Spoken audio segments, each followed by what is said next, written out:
Hello and welcome to Cuppa Time. And today I'm thrilled, absolutely thrilled to be with Tina. It's taken a little while to get hold of Tina. So hi, Tina.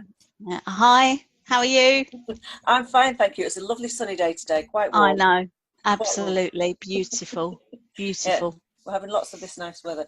So we've been Yeah, chatting a little bit before, and as everyone yeah. comes into Cuppa Time, they show us their cup. But I think you're nearly finished your drink, but please Well, show. I have actually finished my drink, but I'd be delighted to show you my lovely mug, which I bought on our way back from our trip to Australia last year. And as you can see, it's got a koala on one side Right. and a kangaroo on the other.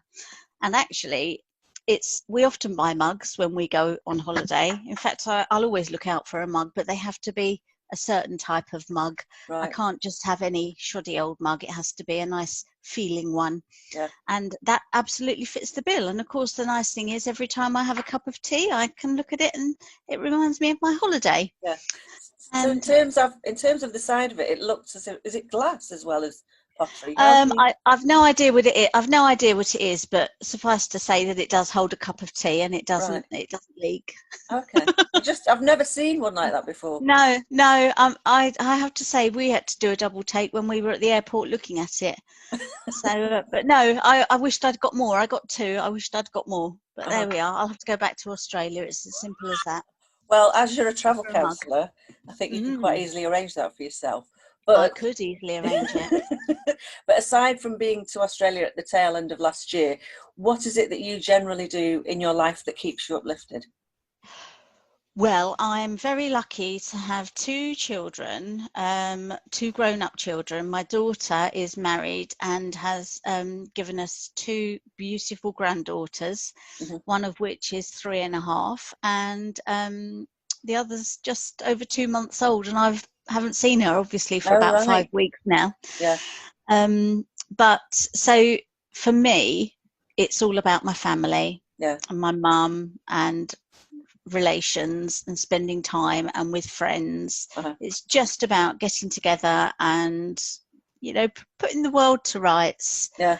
Um, Holidays I always find uplifting, which is great because being a travel counsellor, if I'm not planning my own holiday, I'm usually planning somebody else's. And it pleases me. Yeah. The best thing, if I can't be planning my own, is to plan somebody else's. But it makes me feel great when people have a nice holiday. Yeah. Somebody comes back and says, yeah, we had a really good time. You know what? I'm absolutely thrilled to bits to hear that, really, because that's how it should be as far as I'm concerned. Yeah. Well, you need to go on lots of holidays because you're a guru. Guru? Yeah, Guru? that's it. Yeah, no, absolutely. Am I a guru? A guru. Right. So obviously the situation that we're in and seeing family, Mm, you mentioned that you'd not seen your granddaughter for 5 weeks, well, the family for 5 weeks. Are there any mm. things that you've been doing that's taken place of seeing people in person? Well, much as I hate to admit it, I have been doing a bit of housework, and I'll even go so far as to say as my house is pretty clean at the moment, but won't stay like that. The minute we're out of lockdown, I'll be out again. But I do go for walks. I live in a village, Yeah. and I've lived here for over 30 years, and I've known the village for over 40 years because my husband lived here before we got married. Right. And the other week I was out walking on my own and I looked at where I live. Yeah. I looked at the village I live in, Uh-huh. and it struck me how beautiful it is. Hmm. Such a pretty village. Hmm. And I guess it's taking pleasure in the simple things now. I live Mm. very close to the M25. So usually wherever I am outside, there's that rush of M25 in the background. But now I go out and I listen for the birds. Yes. Yes. And I look at the trees, Hmm. and it all sounds a bit mushy, but do you know what? It makes me feel good, really, really good. Yeah, it's Really lovely. good. A friend of mine, a neighbour opposite, we've had distance walks, so she's made sure that she's the equivalent of the distance between us, and we'll be Yeah. walking single file, but with that distance, and we'll hear a bird. And the other night, when was it? It was 2 nights ago. We couldn't see this bird, but we spent ages trying to look for this bird. So ordinarily, when we're No, not in lockdown, no, you might have heard the bird, but you yeah, wouldn't actually have spent time looking for it, would you? no. We'd be Um, too busy talking. But with the distance, you know, we're quite loud to talk to one another because of the distance. But yeah, anyway, single track and a little bit of mud. Had to concentrate where you're going instead of talking. Yeah, absolutely. Yeah. So sorry, so that's taking time and doing things that you wouldn't normally do. I was interested to find out from people as well that in your past, or has there been something that you've done that people wouldn't necessarily associate with you or think that might be something that you've done?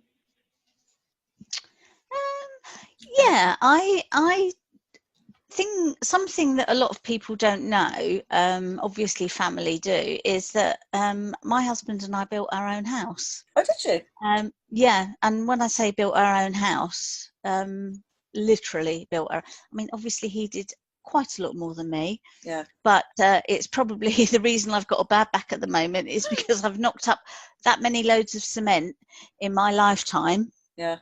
That you know is yes, but it's all. It's the house we live in now, and it's the house we brought our children up in. Oh wow! So were you mixing the cement, or were you the labourer and carrying it in a wheelbarrow? Both. Both. Yeah.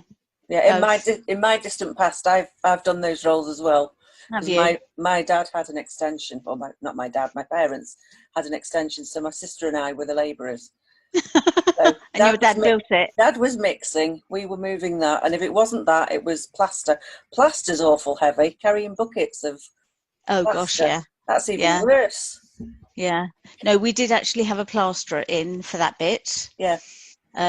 But my husband did everything else, including the plans. I mean, you could never do it these days, but he drew up all the plans and sent them to the council, and they were passed, and he worked out all the roof angles, you know.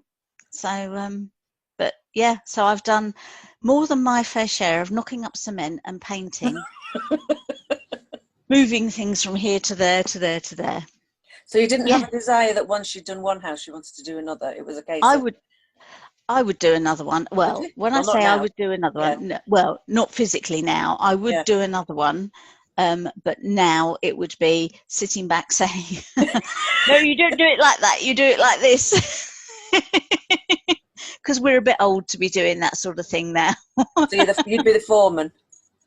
Yeah. Or lady? Yeah, that's right. Well, I'm not quite sure what that make Andy. He'd probably, because he'd have to be in charge of me. Site manager. Be in charge.